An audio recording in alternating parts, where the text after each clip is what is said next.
You already know what's going on. We got Ace Trey today after the ETF. He killed it. We here. How you feeling, baby? I'm feeling good, man. Yeah. Last night, hype show, everything went down good. You know what I'm saying? Yeah. Got to do my thing.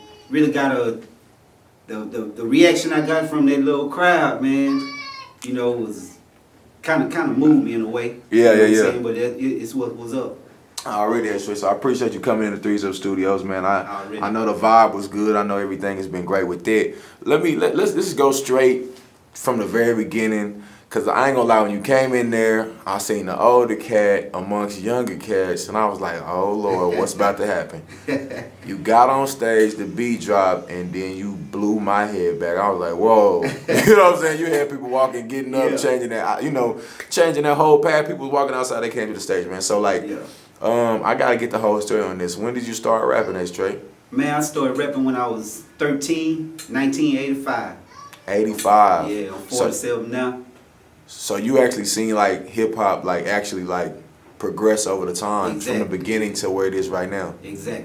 So I guess just a little technical question because I'm a hip hop junkie. Do you appreciate hip hop where it is now since you've seen the beginning, or is it more of like a man, what the hell these kids doing with it type thing? Yeah, it's kind of mixed because I ain't gonna say that I don't like the cats that's out right now. Mm-hmm. It's just I listen to the content and from where I came from. You know, the way I write and the people I run into, it's like the cats today, is a lot of them have no substance to me. Yeah. You know, that's just my opinion. A lot of them have no substance. But at the same time, I can appreciate what they're trying to do. Right. You know, everybody trying to get in, get their name on. So I can see it from that point. But me, I'm more on the, I'm not going to even say the 1985 rap. I'm more off into the 90s, early 2000s. Yeah. That's the era that I really felt, you know. And when I was in prison, man, really, I started rapping as a bet. Really? Yeah. I was in junior high, guys was in the restroom beatboxing, and I went in there to see what was going on, and I was like, man, what they doing? Old boy said, I bet you can't do it. I said, you bet I can't do what? I bet you can't go home, write a rap, come back in here and say it. I said, let me read it off paper, I'm going to go write tonight. So I went home, and instead of doing homework, I'm in there trying to piece this rap together. My mama come in there and say, what the hell are you doing? Yeah. I said, I'm writing a song. You writing a song? I said, yeah. I said, it's a bet. I said, if I go in there and do it tomorrow, and they like it, I said, then this is what I'm going to do. Yeah. So when I went in there and did it, I had 3 guys in there beatboxing, and one of them looked at me and he said, man, I think we done created a monster. So I've been writing ever since. That was in 1985. I had getting ready to turn 14, man. I've been doing it ever since. Like that. Yeah, changed my life. And so, I'm guessing that the music in general has just been like an everyday force for you. Yeah. And I'm not wanting to go into too many details for the Threes Up family, but you spoke a little bit, just a couple words about incarceration. So I already know that music was probably very influential and even somewhat it started before the rap. I come from a family of 7. My dad wasn't around. My dad wasn't really around. I watched my mama struggling, trying to take care of 7 kids. Yeah. None of our father was around. We all had different fathers except for 2 of us. And just watching her struggle, man, wasn't really nothing I could do. You know, I'm watching this woman do everything she can to take care of 7 kids with no help. You know what I'm saying? She really wasn't on welfare, cause back in them days, it was a little bit different than it is now. Right. So my mama is the person that introduced me to the dope game. One day we had a tragic event. I got a brother. Right now I got a brother that's doing 75 ag. Damn. And I got another little brother, but he this is what changed. This is really what propelled me into the dope game. Yeah. My little brother rolled over and burned his head on a heater. He was only 4 or 5 months old. Damn. He burnt the whole top part of his head out at his soft spot. So my mom was gone. She was gone to wash her school clothes that day. Early that morning, she got up and went to do it. So when she came back, Well, we had to call her and tell her that my brother had burned his head. We had to call the ambulance, and she went straight to the hospital. When she came back, I came from school that day. His head was all wrapped up, and my mama she just lost it. She said, you know what? It was 7 of us sleeping in one room on the floor, man. We had to sneak out there and turn the water on. We had to sneak out there and turn the gas on, cut it back out by 5. And then my mama just hit a breaking point. She said, look, I'm tired of this. She said, this the last day y'all gonna suffer. She said, I'm gonna do whatever I gotta do to make sure y'all ain't gotta go through this no more. She took $800, man, and came back with an ounce of cocaine, an ounce of powder, bro. And she never looked back. She called me in there one day and said, look, this is what you gonna do. This gonna weigh this weigh that. If I'm gone, somebody come here, this is what you give them for this. And I got bit by that bug, you know. And from that point on, I never looked at money. At the same time, I'm still writing music. So most hand to hand almost. Yeah, most of the raps I do is me talking about my life, what I've been through. I don't rap about the cars and the jewelry and the women and all that stuff because I never really had all that. Right. You know what I'm saying? I only rap about what I got or what I plan to get. I don't do the little studio gangster stuff and all that. I'm just me, bro. Yeah. All that taught me how to be humble. You know what I'm saying? So my stint with prison came from my first time I went down. I was 19. I did a year. When I went in there, I was like, oh, this ain't nothing. This ain't what I thought it was. I could do this again if I had to. Yeah. So I got out, stayed out for like 2-3 years, caught another dope case. I went back and did 3 years. I've been to prison 5 times. Yeah. A year here, 2 years there, 2-3 years. But every time I got back out, it wasn't about going to look for a job. My thing was, I'm gonna make it in this music. But I know it's gonna take money to do this music. So I gotta get some money. So I gotta get out here and do what mama taught me. And my mama, she was just on some do what you do. Survival. Yeah, you ain't supposed to sit around broke because I know I taught you something to make money. She said, now I'm not saying it's the right thing to do. She said, but it's what you know how to do. You're not supposed to struggle and suffer. She said, because that's over with. So really I started, I wrote a lot of raps, man, in prison. I started talking about that environment and then where I came from, and I just kind of meshed them together and just started what they call hood tales, I guess. Yeah. You know what I'm saying? I turned a lot of other cats on. Mostly I was really one of the first guys from Henderson that was rapping, that was actually going in the studio, that was actually really trying to do something with the music. You know? Yeah.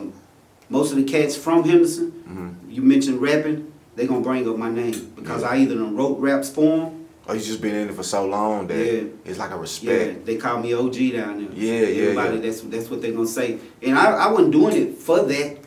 You know, I wasn't doing it for them to say that. Yeah, for sure. You know, I was just doing it with like, look, man, I love to do music. And when everybody tried to jump into music, start rapping, they all came to me. They all came to me. And my mom was like, hey, I think you got a little something. She said, because if I could listen to it and I like it, she said, and I remember the first day I looked in that room and asked you what you were doing. And you told me right rap. Yeah. She said, and you stuck to that. So, man, this last stint, well, not this last stint, the time before now, my mom went into a coma. She had congenital heart disease. Oh, man. She went into a coma, and about 2 days before she went into this coma, she called me over to the house and asked me. She said, man, I want to ask you something. I said, what's up? She said, well, you need to make me a promise, 2 of them. I said, what's that? She said, first of all, promise me that you're going to keep doing your music. I was like, I'm going to do my. She said, no, promise me. She said, because that's the only time that I can genuinely see you happy. When you're doing music. She said, that's your outlet. Yeah. And she said, the second thing, take care of your brother. Right. Because you're going to be the only person he got. Wow. So now it changed the course of why I want to do this, because now it's bigger than me. You know what I'm saying? It's a promise I made to my mama. That's real. Know, I said, if I make it, I make it. If I don't, at least I feel that promise to my mama. I ain't going to just quit doing it. Right. You know, because back, man, I've been in a lot of groups. I've been every group I done been in, I named the group. You know, I've been Po Folk, I've been the Enforcers, I've been CFP, Cold Fresh Posse. That lets you know how old this is. When people call themselves posses, Cold Fresh. Yeah. You know what I'm saying? That was back in the late 80s, like 88. And man, I really can't give up. I got a lot of partners that was in the group with me rapping. And I reach out to them right now, tell them, look, man, I'm putting this album together, man. I'm finna do this. All of them told me, man, I'm through, man. I ain't even trying to do it no more. I was telling my wife, man, I don't understand how they just quit like that. You know, they couldn't have had the love for it like I got. Right. You know. And so, I mean, it's kind of crazy because like your mom kind of gives you that conversation. Yeah. And then you make a statement about, I'm just putting stuff together. You make a statement about, you know what I'm saying, you don't know if you'll make it or not, but then you also make a statement about how like the impact you left on Henderson. Mm-hmm. And you know, not saying that making it is the end all be all, but sometimes leaving that force in your town and being that general is huge. So you know, I'm just gonna 3 Zip is gonna tip their hat off for you being one of the OGs with the music in your town, because believe it or not, you considered a pillar when you were OG with it. Yeah. Because when you fall, then a lot of stuff goes backwards. You know what I'm saying? So keep doing what you're doing, and much respect to you on that. So I'm gonna ask you on some next one, just some music stuff. I heard the music is totally great. You know, before the interview we were talking, I said you were rapping with the cadence, like the old school cadence, but putting it on these new beats, and it was like hard. Like I ain't never really seen it before. So I was gonna ask you, like, are you having like new tapes coming out? Are you more of guys just make singles? How do you work out with your music? Actually, I was gonna drop a mixtape. When I first got out, I was gonna drop a mixtape. Actually, the album that I'm finna drop, Reality, it was actually gonna be a mixtape. I was actually promoting it on the last mixtape I dropped. Yeah. Before I got incarcerated, I had dropped a mixtape called You've Been Warned, hosted by DJ Brain from The Blaze. Okay. And on that mixtape, I'm promoting Reality. But when I got out, I wrote songs and I started looking through my little catalog, and I was like, well, I need to just drop an album called Reality. And I had wrote another album called Boats. It's an acronym based on a true story. You know what I'm saying? I hadn't even started working on that one yet. So what I'm trying to do right now is drop this Reality album. I'm about 6 songs deep on it. Okay, how many think you're gonna go for it? I'm gonna try to put probably either 12, about 12 songs. Yeah, that's not a bad number at all. Put 12 on there. And then I'm trying to, in between that, I'm gonna drop a mixtape. I'm gonna actually drop a mixtape, and then I'm gonna come back with Boats. At the same time, I'm trying to promote 16 Bar Entertainment, which is my label. Me and my wife started this label. I also have from one of my old groups, Po Folk. One of my best friends is running that. It's also a label. Right. You know what I'm saying? So we kind of he was with me last night. It's kind of meshing together. He got what I don't have. He have a full studio and everything. But like I was telling my wife before we can bring any artist into 16 Bar Entertainment, I said first I got to put my footprint in this cement. Correct. I said because they're not gonna even want to work with us until they see my track record. They know something is proven. They gotta see that I'm doing something. So I'm stressing to her. I said, man, we got to get the right production. We got to get the right sound. I said, because I just can't put anything out there. I said, all the years I've been doing it, I said, the people that even mess with me, they going to feel like this dude shouldn't have no flaws. He been doing this over 30 years. You know what I'm saying? Yeah. And I reach out right now. I collab. You know, there's a lot of cats last night at the event. You know what I'm saying? That's why I said shout out to 3 Zip for even putting that together, because I wouldn't have never even met these cats. You know. How'd you feel about all that talent in there, man? Man, I liked a lot of it. I'm not gonna say I liked everybody, because you know what I'm saying, everybody know I would be lying. But I respect the drive. I respect the drive and the determination. But a lot of the cats came up to me, man, and was like, man, I didn't expect you to. I'm not gonna even lie, man. I just thought you was an old school cat finna get up there with some. They said, but you actually had punchlines. Fam, people was saying, ooh. Yeah. A couple times, Yeah. like, you know what I'm saying. And I gotta give it to you, man. I'm not saying this because you you know, are working with us and doing this interview. Yeah. I'm not saying this because you was even in the show, fam. I was about to eat my food, and I looked up, and everybody was like, "Yo, who the hell is this dude?" Shit, his name ain't Trey, but that's all I know. Yeah. Like, so you did great, man. I Yeah, just gotta appreciate give you it, that, bro. man. I Appreciate gotta it. give you that, man. So we got a little bit of the history of you. We get a little bit of the platform. We got the label that you guys, you and your wife is gonna be laying down. So I think all of that is dope, man. So shout out to y'all putting that in Henderson and making something shake in East Texas, man. And then, you know, we talked a little bit about music. But now let's talk about like some music videos and possibly shows, and then we're gonna wrap it up from that area. So Okay, with the music videos, how many you think you have out? You know, here recently. You know, like some recent, maybe within the last, you know. Man, you know what? This is gonna be a trip. I done been. I'm not gonna say I done a video, but I've been in videos. You know, I've been featured in Tom Tom's video. Me and Tom Tom pretty tight. I've featured in Charlie Boy and Cotton Mouth's video, song called Elbows Out the Window. But I'm on the sideline, you know, I'm taking it all in. Yeah. You know, seeing what to do and what not to do in these videos. But I just got footage, man. I've never actually dropped my own video. Wow. The video we finna shoot on the 27th. It's gonna be your actual all you. My first video. Wow. How you feel about that? Man, I'm You excited. nervous? I'm not really nervous because it's like I told her. I said, man, off the stage, I'm Joseph Reese. Right. I said, when I get on stage, I transform into Ace Trey. Right. I said, and it's our business and it's about the music then. I said, I don't see nothing else. I said, I'm just focused, you know. Right. So the video, I ain't gonna say I'm nervous.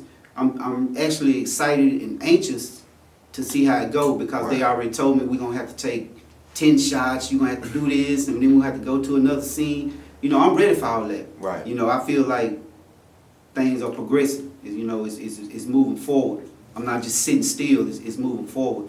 So we haven't actually had a release date for this reality album because some songs I done recorded, I was telling my wife I may not put them songs on the album. You know, everything I record, Absolutely. yeah, not gonna go on that album. I agree. You know, I said, so we gotta pick the songs that we feel like this is a good song. This is a good record. This is, you know. I said, so we gotta watch the producers we work with. I said, I want to network with everybody, especially East Texas.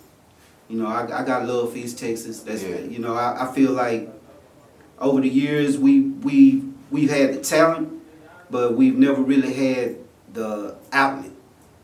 You know, you like Dallas, Houston, the bigger cities. You know, a lot of them support their artists. I actually wrote a song called it was called Inside Out, but then we changed it to Ain't That a Trip. That song is about the radio stations in East Texas. For real? Yeah, it's actually, you know, I'm not gonna say which station it is, but it's actually directed to a station out of East Texas. But and why you feel like, I mean, was this like a diss shot to them, like you feel like they weren't supporting? Or like why would you make that record toward them? I'm not gonna say they wasn't supporting. I'm gonna say they wasn't supporting as well as they could have been. Could have been. Okay. Yeah, because actually I got love from one of the DJs at the station, and they would play East Texas artists' music, but only for 15 minutes. You know, I'm like, exactly how many artists can y'all play in 15 minutes, man? I mean, you know. I mean, yeah, that's not gonna work. Yeah, so one of the DJs made a remark, and you know, it really made me mad, man. He made the remark that East Texas artists are not serious about their music. The quality of the music that they bring to us ain't worth putting out there. It's not worth putting no time into it. So I'm sitting there, you know, when he said that, I looked at him, I was like, what you mean? I said, man, I go to studios where guys are serious. I said, I pay money to get my stuff mixed, mastered, everything. I said, same way the other cats have their music when they bring it to you. I said, so what you talking about? He said, well, I just don't feel like y'all the substance. I don't feel like what y'all talking about is you know, he tell me this. Right. And I'm like, man, this is an East Texas radio station where I'm born and raised, and trying to put this area on the map, trying to show the rest of the world how we do it in East Texas. We know how they do it in Dallas, how they do it in Houston and Austin, San Antonio. We know how they do it because we listening to their artists. Our station playing them. But you don't see those stations playing East Texas artists. At all. Because there's nobody, you know, just over the last few years, you know, you got labels like Threes Up, you got Canon, Strong Arm Records. That's who I've been messing with since I've been out. You know, they welcome me with open arms. I mean, you just don't have too many labels that's just really doing stuff like that. That's putting us out. Like what you doing, you done gave these Texas artists an avenue. Now whether they take it or not, that's up to them. You know what I'm saying? But I'm one that if it's extended to me, I'm gonna seize the opportunity. You know, I'm gonna seize the opportunity. But the record wasn't really a diss to the whole radio station. I'm gonna say it was more of a diss to that DJ. Yeah. But I went so far as to write the song without even implementing his name or even saying the name of the station. It's just a shout out to, okay, I'm gonna put this out there, and whoever it hit, that's who gonna holler. Yeah, if the shoe fit. Yeah, but when it comes out, he'll know, because I actually let one of the DJs from the station hear it, and the first thing he did was cut it off and say, "Hey, man, you ain't talking about me, are you?" I said, "Nah, bro." Yeah. He said, "That's a badass song, man." He said, "That's gonna pretty much." I said, "Well, I'm gonna drop that song, man." I said, "I got to." Yeah. I said, I have to. And right to this day, man, if you listen to East Texas radio station, they're not really playing our music. No. And you listen to all that talent that was in there last night, man, a lot of this stuff is radio worthy. Radio ready. You know, why won't our station support that and play? You know what I'm saying? I even thought about seeing what went into opening my own radio station. I even thought about that, you know, and just give East Texas artists an avenue. You know, it's more, to me, it's more than just, well, I'm an OG in this, and I've been doing this way longer than you. You wasn't even born when I started doing this. It ain't about that with me. It's about, man, you got talent. You need to be heard. If I can help you, come to me. I'm talking about whatever you need, I got you, bro. Long as you willing to work. Yeah. You know, because you know, it's a lot of talented cats down here, too, that ain't got the work ethic. You know, they got the talent. You hear them like, man, he live, he just don't do nothing. He ain't trying to push himself. Right. You know? That's dope. Well, look, man, you gave a lot of jewels. I'm definitely gonna be making some snippets for myself for the business. Shout out to H-Trey on that. Shout out to give me the label's name again that you're gonna be open. 16 Bar in Pofo. 16 bar, excuse me, in Pofo is gonna be hitting that real soon, man. We're gonna wrap it up. Give me some shout outs because we exceeded the 22 minutes. It was great. First shout out, definitely going to Threes Up. Wesley, I appreciate everything, bro. It's love. You ain't known me long. You don't welcome me into your family. Yeah. I appreciate that, bro. Send a shout out to Canon. That's who made my tracks. Pofo, the whole East Texas area, all the artists that performed last night, shout out to every one of them. Shout out to my wife. She been holding me down since I got out. Better be a good man and respect your wife, brother. Yeah, I'm trying to take some of this burden off her, man. Yeah. Just shout out to our real cats, man. With me, you know. It's Danny, man. It's Threes Up. It says Trey, man, and we just had a damn good interview. We out. Appreciate it.